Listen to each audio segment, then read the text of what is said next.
आम इंतखाबात 2024 के हवाले से इलेक्शन कमीशन सिंध का अहम फैसला। इलेक्शन कमीशन ने आम इंतखाबात में लगाए गए सीसीटीवी का रिकॉर्ड मांग लिया है।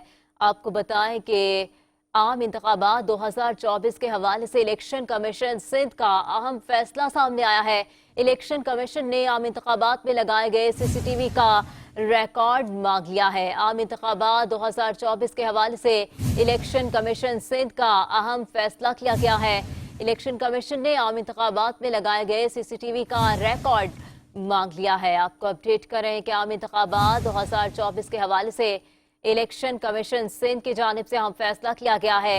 इलेक्शन कमीशन ने आम इंतखाबात में लगाए गए सीसीटीवी कैमरों का रिकॉर्ड मांग लिया है। इसी बारे में मजीद जानते हैं हमारे नुमाइंदे मंजर रिजवी से। मंजर, आगाह कीजिएगा। जी बिल्कुल, ये रिकॉर्ड के लिए मसला लिख दिया गया है। सीसीटीवी फुटेज जहां जहां लगी थी, खासतौर हसास पोलिंग स्टेशन में जो सीसीटीवी लगे थे उनका भी रिकॉर्ड तलब कर लिया गया। और ये रिकॉर्ड जो है डिप्टी कमिश्नर को उस मसले में हिदायत की गई है कि आप तमाम रिकॉर्ड जमा करके जो है वो इलेक्शन कमीशन पहुंचाए। तयशुदा पॉलिसी के तहत डिप्टी कमिश्नर को सीसी फुटेज और दीगर रिकॉर्ड दिया गया था। तो ये रिकॉर्ड जो है ये तमाम रिकॉर्ड इलेक्शन कमीशन में जमा होगा और इसके हवाले से इलेक्शन कमीशन ने मरासला जारी कर दिया है। जी मंजर, बहुत शुक्रिया आपका।